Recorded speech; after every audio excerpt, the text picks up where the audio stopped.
Hello friends, സച്ചിനും രേവതിയും ചെമ്പനിൽ പോലെ ഇന്നത്തെ വിശേഷങ്ങളിലേക്ക് അവരും സ്വാഗതിച്ചത്. ഈ ചാനൽ ആദ്യമായിട്ട് കാണുന്ന ആരെങ്കിലും ചാനൽ സബ്സ്ക്രൈബ് ചെയ്ത് ലൈക്ക് അടിച്ച് കാണാൻ വേണ്ടി ഒരിക്കലും ഓർമ്മപ്പെടുത്തിക്കൊണ്ട് നമ്മുടെ വീഡിയോയിലേക്ക് കിടക്കാം. അങ്ങനെ ചന്ദ്രമതി പറയുവാണ് രേവതി തന്നെയാണ് ഈ പൈസ എടുത്തതെന്നുള്ള രീതിയിൽ പറഞ്ഞുകൊണ്ട് ക്യാഷ് എടുത്തതെന്നുള്ള രീതിയിൽ പറഞ്ഞുകൊണ്ടിരിക്കുകയാണ്. അപ്പോൾ ഫോൺ വിളിച്ചുകൊണ്ടിരിക്കുമ്പോഴത്തേക്ക് രേവതി ചോദിക്കുക, അല്ല ചന്ദ്രമതി ചോദിക്കുക, എന്ത് രേവതിയാ ക്യാഷ് എടുത്തതെന്നോ? നിനക്ക് സംശയമുണ്ടെന്നോ? അങ്ങനെയാണോ? അതായത് അവിടെ വന്നിട്ട് മേലെ ടെറസിൽ കയറി പൂതരാൻ വന്നിട്ട് ടെറസിൽ കയറി ടെറസിൽ നിന്ന് ഡ്രസ്സ് എടുത്തുകൊണ്ട് വന്നിട്ട് ഷെൽഫേ എടുത്ത് വെച്ചു. അപ്പോൾ അവിടെ നിന്ന് ആ സമയത്താണ് ക്യാഷ് കാണാതായിരുന്നോ? അയ്യോ, എനിക്ക് വിശ്വസിക്കാൻ പറ്റുന്നില്ല മാമേ, എനിക്ക് വിശ്വസിക്കാൻ പറ്റുന്നില്ല എന്നുള്ള രീതിയിൽ പറഞ്ഞു. ഉടനെ സച്ചി പറയും, ഇതാണ് തള്ള ഉണ്ടായിരുന്നോണം, എൻ്റെ രേവതിയെക്കുറിച്ച് അനാവശ്യം പറയരുതെന്ന് പറയും. ഉടനെ രേവതി പറയും, അമ്മ എന്തിനാ ആവശ്യമില്ലാത്ത പറയുന്നത്? അമ്മ ഞാൻ എടുത്തിട്ടില്ല, ക്യാഷ് എടുത്തിട്ടില്ല എന്ന് പറയും. ഉടനെ നമ്മുടെ രവീന്ദ്രൻ പറഞ്ഞത്, ചന്ദ്രമതി നീ എന്ത് പറഞ്ഞുകൊണ്ടിരിക്കുന്നത്? രേവതി മോൾ ക്യാഷ് എടുക്കത്തില്ല എന്ന് പറഞ്ഞാൽ ക്യാഷ് എടുക്കത്തില്ല, നീ ആവശ്യമില്ലാത്ത പറയരുതെന്ന് പറയും. ഇല്ല, ഞാനല്ല പറഞ്ഞ, ഇത് ബാമ അവിടെ നിന്ന് പറഞ്ഞ് ഇവിടെ സംശയം ഉണ്ടെന്ന് ബാമയാണ് പറഞ്ഞത്, ഞാൻ എന്ത് ചെയ്യാനാ എന്ന് ചോദിക്കുമ്പോഴത്തേക്ക് പറയും, അല്ല നിങ്ങൾ ആവശ്യമില്ലാതെ പറഞ്ഞുകൊണ്ടിരിക്കുക എന്ന് പറഞ്ഞിട്ട് ഫോണിൽ തന്നെയാണ് പെട്ടെന്ന് സച്ചി ഫോൺ പിടിച്ച് മേടിച്ചിട്ട് ചോദിക്കുക, ബാമാൻ്റെ എന്തേ പറഞ്ഞുകൊണ്ടിരിക്കുന്നത്? അത് എന്തത്? കാരണം അല്ല, അവള് രേവതി ഇവിടെ വന്ന് ഇത് എടുത്തായിരുന്നു, അതായത് ഡ്രസ്സ് എടുത്തിട്ട് വന്ന് ഷെൽഫേ വെച്ചെന്ന്. അപ്പോൾ അതിന് ഇപ്പം നല്ല പൈസ കാണാതെ പോയിട്ടുണ്ട് നിങ്ങൾ പോലീസ് കംപ്ലയിൻറ്റ് ചെയ്യണമെന്നോ? അല്ലാതെ നിങ്ങൾ ഞങ്ങൾക്കെതിരെ അല്ലെങ്കിൽ രേവതിക്കെതിരെ എന്തിനാ നിങ്ങൾ പറഞ്ഞത്? രേവതി കട്ട് നിങ്ങൾ കണ്ടോ എന്ന് ചോദിച്ചു.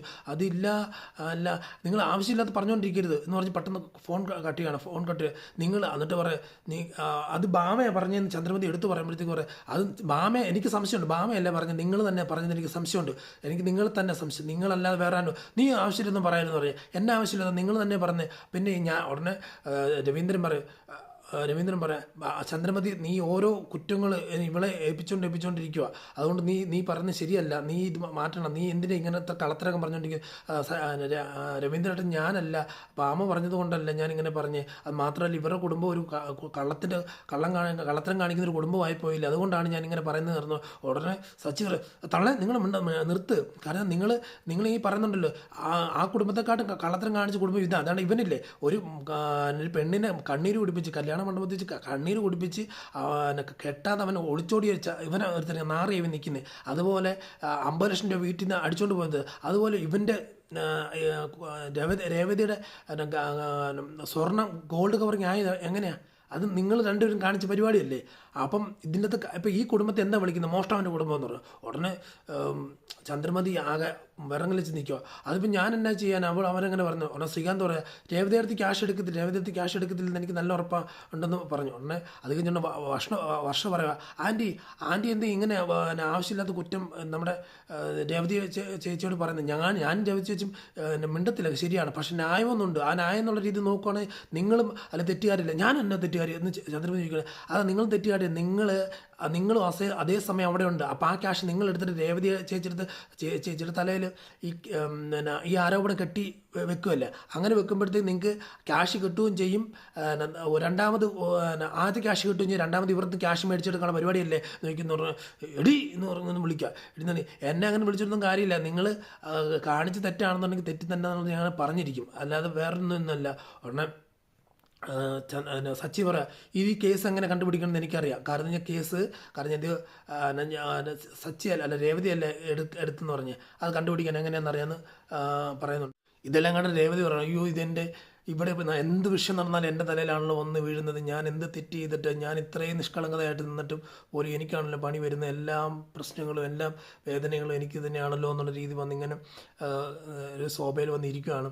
അപ്പോഴത്തേക്ക് രവീന്ദ്രൻ ചാടിക്കയറി വന്നിട്ട്, എടി ചന്ദ്ര, നീ ആവശ്യമില്ലാതെ സംസാരിക്കരുത്, നീ ഈ കൊച്ചിനെ ഓരോ ദിവസം കൊണ്ട് വേദനിപ്പിച്ചുകൊണ്ടിരിക്കുക, നീ ഓരോ ദിവസം കൊണ്ട് വേദനിപ്പിച്ചുകൊണ്ടിരിക്കുക. എടി നീ പറഞ്ഞതനുസരിച്ച് നിൻ്റെ കയ്യിലുള്ള അവളുടെ കയ്യിലുള്ള ആഭരണങ്ങൾ മുഴുവൻ വാരിക്കോരി നിനക്ക് എടുത്ത് തന്നതാണ്, എന്നിട്ട് നീ നിൻ്റെ മകനും കൂടി ചേർത്ത് അത് കൊണ്ട് വിറ്റ് തൊലച്ചതാ. അവളെയാണ് നീ സംശയിക്കുന്നത്. പണത്തിന് വേണ്ടിയും ആഭരണത്തിന് വേണ്ടിയും എല്ലാത്തിനും വേണ്ടി ആക്രാന്തവും അത്യാഗ്രഹവും എല്ലാം ഉള്ളത് നിനക്ക് മാത്രമാണ്. അതായത് ജീവിതത്തിൽ നല്ല രീതിയിൽ മനുഷ്യപ്പറ്റോട് നീ ഇതുവരെ സംസാരിക്കുന്നത് ഞാൻ കണ്ടിട്ടില്ല. നിനക്കാണ് ഏറ്റവും കൂടുതൽ ആക്രാന്തം എന്നുള്ളത്. അവളെ നീ സംശയിക്കരുത്. എനിക്കറിയാൻ പറ്റും അവൾ എത്ര വീട്ടിൽ പൂവിക്കാൻ പോകുന്നോ. ഇന്ന് വരെ ഒരു കുടുംബത്തിൽ നിന്ന് ഒരു വീട്ടിൽ നിന്ന് ഒരാളുടെ നിന്ന് പോലും അവളൊരു ആവശ്യമില്ലാത്ത പേര് കേട്ടിട്ടില്ല. നീയാണോ ഇനിയിപ്പം ഇവളെക്കുറിച്ച് ആവശ്യമില്ലാതെ പറയാൻ പോകുന്നത്? കാരണം നീ പറഞ്ഞു കഴിഞ്ഞാൽ ഞാൻ സമ്മതിക്കില്ല. പിന്നെ നിൻ്റെ ഉദ്ദേശം എന്താണെന്ന് എനിക്കറിയാം. അത് നീ ബാമയുടെ വീട്ടിൽ പോയപ്പോഴേ അവളോട് നീ പറഞ്ഞിട്ടാണ് പോയത്. അതായത് ഈ സച്ചിൻ രേവതി ഈ വീട്ടിൽ നിന്ന് ഇറക്കി വിടുന്നു. അത് നടക്കത്തില്ല. എടി ഞാൻ ജീവനോടുള്ളിടത്തോളം, അതായത് രവീന്ദ്രൻ ജീവനോടുള്ളിടത്തോളം കാലം നടക്കത്തില്ല. നിൻ്റെ കയ്യിൽ ഇപ്പോൾ ഇവിടെ നടക്കത്തില്ല. ഉടനെ സച്ചി പറയും, അച്ഛൻ എന്താ ഇങ്ങനെ പറഞ്ഞുകൊണ്ടിരിക്കുന്നതെന്ന് പറയുമ്പോൾ, അല്ലട മോനെ നീ ഒന്നും പേടിക്കണ്ട. നീയും രേവതി മോൾ ഇവിടെ തന്നെ കഴിയും. ഇവളുടെയൊക്കെ കള്ളത്തരമൊക്കെ നമുക്ക് പിടിക്കാമെന്നുള്ള രീതി പറയണം. അത് കഴിഞ്ഞുകൊണ്ട് എല്ലാവരും പറയുക ഇത് ഞാൻ തെളിയിച്ചിട്ടേ ഉള്ളൂ എന്ന് പറയുമ്പോൾ സച്ചി പറയും ഇത് ഞാൻ തെളിയിച്ചിട്ടേ ഉള്ളൂ എന്ന് വെല്ലുവിളിച്ചു പറയും. അപ്പം രേവതി വലിയമായി കാര്യപ്പെടുത്തി പറയും, രേവതി നീ ഇങ്ങോട്ട് നമുക്ക് അങ്ങോട്ട് പോവാം. ഇവരടുത്ത് നിന്ന് കഴിഞ്ഞ് ഇവർ ആവശ്യമില്ലാതെ പറഞ്ഞുകൊണ്ടിരിക്കും. പിന്നെ എനിക്ക് ചൊറിഞ്ഞ് കയറി ഞാൻ വല്ല അടിച്ച് പിടിക്കും എന്നുള്ള പഠിപ്പിച്ച് കളയുന്നുള്ള രീതി നമ്മുടെ സച്ചി പറയാണ്. സച്ചി പിന്നെ രേവതി കൂട്ടിക്കൊണ്ട് പോകും. അവിടെ രവീന്ദ്രൻ ചന്ദ്രമതിയുടെ മുഖത്ത് നോക്കിയിട്ട് പറയുന്നുണ്ട്, നീ എന്നാ ചന്ദ്ര നീ നന്നാകുന്നത്, നീയൊക്കെ എന്നാ നന്നാകുന്നത്? കാരണം എന്ന് പറഞ്ഞു കഴിഞ്ഞാൽ മനുഷ്യപ്പറ്റുള്ള ഒരു വ്യക്തികളായിട്ട്, മനസാക്ഷിയുള്ളൊരു വ്യക്തിയായിട്ട് ജീവിക്കണം. അല്ലാതെ സ്നേഹിക്കുന്നവരെ, അതായത് അറിഞ്ഞ് സ്നേഹിക്കുന്നവരെ മനസ്സ് വേദനിപ്പിക്കുന്ന നിന്നെ പോലെയുള്ള നാണം കെട്ടവളാണോ എൻ്റെ ഭാര്യയായിട്ട് വന്നിരുന്ന ആ രീതിയിലാണ് അടിച്ച് ചോദിക്കുന്നത്. അതായത് ഭാര്യ എന്ന് പറഞ്ഞാൽ ഭാര്യയുടെ സ്ഥാനത്ത് നിൽക്കണം. അല്ലാതെ കള്ളത്തരവും കൗശല ബുദ്ധിയും അത്യാഗ്രഹവും, അതായത് പണത്തിനോടും ആഭരണങ്ങളോടും മാത്രമുള്ള അത്യാഗ്രഹം മാത്രമേ മനുഷ്യനെന്ന് പറഞ്ഞ ഒരു ഹൃദയമുണ്ട്. അത് ദൈവം സൃഷ്ടിച്ചത്. അത് ദൈവത്തിൻ്റെ സാന്നിധ്യം ഉണ്ടെങ്കിൽ മാത്രമേ അത് മറ്റുള്ളവരോട് അങ്ങനെ തന്നെ മനുഷ്യപ്പറ്റോട് പെരുമാറാൻ പറ്റത്തുള്ളൂ, സ്നേഹിക്കുന്നവരുടെ കൂടെ നിർത്താൻ പറ്റത്തുള്ളൂ. ഇതങ്ങനെയല്ലല്ലോ ഇവള് ചെയ്യുന്നത് എന്ന് പറഞ്ഞ് നമ്മുടെ രവീന്ദ്രൻ കടന്നു പോകണം. അപ്പം പിന്നെ എല്ലാവരും പിരിഞ്ഞ് പോവാം. അത് ഇങ്ങനെ അടുത്ത സീൻ നോക്കുമ്പോൾ നമ്മുടെ റൂമിൽ നോക്കുമ്പോഴത്തേക്ക് സച്ചിൻ രേവതിയും സംസാരിച്ചുകൊണ്ടിരിക്കുക. രേവതി ഭയങ്കര കരച്ചിൽ. സച്ചി അടുത്ത് വന്നിട്ട്, രേവതി നീ എന്തിനാ കരയുന്നത്, നീ എന്തിനാ അമ്മ അത് പലതും പറയും, അമ്മയുടെ നിനക്ക് അറിയത്തില്ലേ, അമ്മ ഇന്നിലാണ് പറയാൻ തുടങ്ങി. അതല്ല സച്ചേട്ടാ, ഇവിടെ എന്ത് തെറ്റ് നടന്നാലും ഞാനാണല്ലോ. ഇന്ന് വരെ ചേട്ടാ ഞാൻ പൂ വയ്ക്കാൻ പോകുന്നിടത്തു നിന്നൊക്കെ എല്ലാവരും എന്നെ അത്ര രീതിയിൽ കാര്യമായിട്ട് കാണുന്നു. ഒരു പൂ വയ്ക്കുന്നതിൽ പോലും ₹1 കൂടുതൽ എടുത്തിട്ടില്ല. മാത്രമല്ല ഓരോ വീടുകളിൽ കയറുമ്പോഴത്തേക്ക് അവരുടെ പൂജാമുറികളിൽ കയറാൻ പോലുള്ള അധികാരം എനിക്ക് ആ ഒരു അനുവാദം അവരെനിക്ക് തന്നിട്ട് അത്രയും കാര്യമായിട്ട് അവർ വീട്ടിലെ ഒരു മകളായിട്ട് എന്നെ കണ്ടിട്ടാണ് ആ കുടുംബത്തിൽ എന്നെ കയറ്റിക്കൊണ്ടിരിക്കുന്നത്. അത്രമാത്രം ഒരു പ്രാധാന്യം എനിക്ക് തരുന്നുണ്ട്. അങ്ങനെ രീതി ജീവിക്കുന്നത്. ഞാൻ എൻ്റെ അച്ഛനും അമ്മയൊക്കെ എന്നെ വളർത്തിയത് അങ്ങനെ ആരെയും വേദനിപ്പിക്കാനോ ആരെയും ബുദ്ധിമുട്ടിക്കാനോ ഇന്ന് വരെ ഒരു വഴി ഉണ്ടാക്കരുത് എന്നുള്ള രീതിയില്ല. ഇന്ന് വരെ ഞാൻ അങ്ങനെ ജീവിച്ചുകൊണ്ട് മാത്രമാണ് എന്നെ പലരും സ്നേഹിക്കുന്നത്. ഇവിടെ വന്നതിന് ശേഷം ഈ അമ്മ മാത്രം എന്നെക്കുറിച്ച് ഇങ്ങനെ പറഞ്ഞുകൊണ്ടിരിക്കുന്നത്. അത് നിനക്കറിയാമല്ലോ, നിന്നെക്കുറിച്ച് നീ ഇതൊക്കെ എൻ്റെ അടുത്ത് എന്തിനാണ് പറഞ്ഞത്, നിന്നെക്കുറിച്ച് എനിക്കറിയില്ല. അച്ഛൻ പറഞ്ഞിട്ടില്ലേ, അച്ഛൻ ഈ കാര്യത്തിൽ നിൻ്റെ സപ്പോർട്ടാണ്, അച്ഛൻ നിന്നെ കുറ്റപ്പെടുത്തുന്നില്ല, പിന്നെന്തിനാ നീ വിഷമിക്കുന്നതെന്ന് പറയാം. അതല്ല സച്ചേട്ടാ, ഞാൻ ഓരോ ദിവസം കൂടുമ്പോഴത്തേക്ക് വേദനിച്ചുകൊണ്ടിരിക്കുകയാണ്. കഴിഞ്ഞ കുറച്ച് ദിവസം മുമ്പാണെങ്കിൽ ശരത്തിൻ്റെ വിഷയം, ഇതിൻ്റെ ഈ വിഷയം, പിന്നെ ഓരോ വിഷയം. ഞാനാണെങ്കിൽ കാശില്ലാത്ത കുടുംബത്തിൽ നിന്ന് വന്നുകൊണ്ടല്ലേ, അതായത് ശ്രുതിയും വർഷം ഇതൊന്നും അനുഭവിക്കുന്നില്ലല്ലോ സച്ചേട്ടാ. ഇതെല്ലാം ശരിക്കും കാരണം കാശില്ലാത്തതുകൊണ്ടാണ് ഞാൻ ഇതൊക്കെ അനുഭവിക്കേണ്ടി വരുന്നത്. നീ അതൊന്നും കാര്യമാക്കണ്ട, അവരവരത് പറഞ്ഞിട്ട് പോകും. നമ്മളെക്കുറിച്ച് നമുക്ക് നന്നായിട്ട് അറിയാൻ പറ്റും. നമ്മൾ അങ്ങനെ ജീവിച്ചാൽ മതി. മറ്റുള്ളവർ പലതും പറയുന്നത് കേട്ട് ജീവിക്കാൻ തുടങ്ങി കഴിഞ്ഞാൽ നമുക്ക് എന്നും വേദനിക്കാനേ സമയം കാണത്തുള്ളൂ എന്ന് പറയും. അതുകൊണ്ട് പിന്നെ രേവതി പറയാം, എന്നാലും സച്ചിയേട്ടാ എനിക്ക് വിശ്വസിക്കാൻ പറ്റുന്നില്ല, ഇത് സഹിക്കാനും പറ്റുന്നില്ല, വിശ്വസിക്കാനും പറ്റുന്നില്ല. ഈ ബാമാൻറ്റി എന്തിനാ ഇങ്ങനെ എന്നെക്കുറിച്ച് അപവാദം പറയുന്നത്? ഞാൻ ഓർത്ത് ബാമാൻറ്റിക്ക് എന്നെക്കുറിച്ച് വളരെ നല്ല അഭിപ്രായമായിരിക്കും, എന്നെ ഭയങ്കര സ്നേഹിക്കുന്നുണ്ടെന്നൊക്കെ ഞാൻ വിചാരിച്ചിരുന്നത്. കൂടാതെ ഞാൻ ബാമാൻറ്റിയുടെ വീട്ടിൽ ചെന്നു, മേലെ ടെറസിൽ കയറി ഡ്രസ്സ് എടുത്തു അവിടെ വെച്ചു കാര്യമാണ്. പക്ഷെ അല്ലാതെ ഞാനൊന്നും തെറ്റൊന്നും ചെയ്തിട്ടില്ല എന്ന കാര്യം പറയാം. എനിക്കറിയാം രേവതി, നീ എന്തിനാ ആവർത്തിച്ച് പറഞ്ഞത്? എന്നാലും ബാമാൻ്റെ എന്തിനാ രേവതിയായിട്ട് സച്ചിയേട്ടാ അത് സംസാരിക്കാൻ പോയെന്ന് പറഞ്ഞപ്പോഴത്തേക്കും എന്താണ് ഒരു കാര്യം ചോദിക്കട്ടെ, എനിക്ക് സംശയമുണ്ട്, അമ്മേനെ തന്നെ തരാൻ സംശയം. കാരണം ഈ അമ്മ ബാമേൻ്റെ സംസാരിച്ചുകൊണ്ടിരിക്കുമ്പോഴത്തേക്ക് കാരണം പരസ്പര വിരുദ്ധമായിട്ടുള്ള കാര്യങ്ങളാണ് സംസാരിച്ചുകൊണ്ടിരിക്കുന്നത്. അതായത് ആൻറ്റിയോട് ഞാൻ സംസാരിച്ചപ്പോഴത്തേക്ക് ആൻറ്റി ഒന്നുമില്ല എന്നുള്ള രീതിയിലൊക്കെയാണ് സംസാരിക്കുന്നത്. പക്ഷേ അമ്മ ചോദ്യം ചോദിക്കുന്നതും ഉത്തരം പറയുന്ന അമ്മ തന്നെ. അപ്പോൾ അതിനകത്ത് ആൻറ്റി അവിടെ നിന്ന് ക്ലിയർ ആയിട്ടുള്ള ആൻസർ ഒന്നും കൊടുക്കുന്നതല്ല. ആ ആൻസറല്ല നമ്മളിവിടെ കേട്ടത്. അപ്പോൾ അമ്മ കറക്റ്റായിട്ട് നിൻ്റെ തലയിൽ കെട്ടിയേൽപ്പിക്കാൻ വേണ്ടി തന്നെ ഈ പരിപാടി ചെയ്തുകൊണ്ടിരിക്കുന്നത് എനിക്ക് വ്യക്തമായിട്ട് മനസ്സിലാകുന്നുണ്ട്. അതുകൊണ്ട് നീ പേടിക്കണ്ട, ഞാനിത് എന്തെല്ലാം തെളിയിച്ചിട്ടേ ഉള്ളൂ കാര്യങ്ങൾ, അത് എന്താ മാർഗം നോക്കട്ടെ എന്നുള്ള രീതി സച്ചി പറഞ്ഞുകൊണ്ടിരിക്കുന്നുണ്ട്.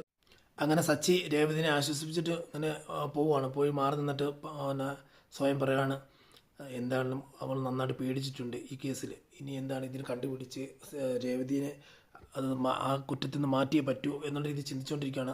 അപ്പം തന്നെയാണ് അടുത്ത സീൻ കാണിക്കുമ്പോഴത്തേക്ക് നമ്മുടെ ഈ ശ്രുതി ആലോചിച്ചുകൊണ്ടിരിക്കുക, ശ്രുതി ഇങ്ങനെ ആലോചിച്ചുകൊണ്ടിരിക്കുക, എന്തായിരിക്കും സംഭവിച്ചത്, നമുക്ക് ഒന്നും പിടുത്തം കിട്ടുന്നില്ലല്ലോ.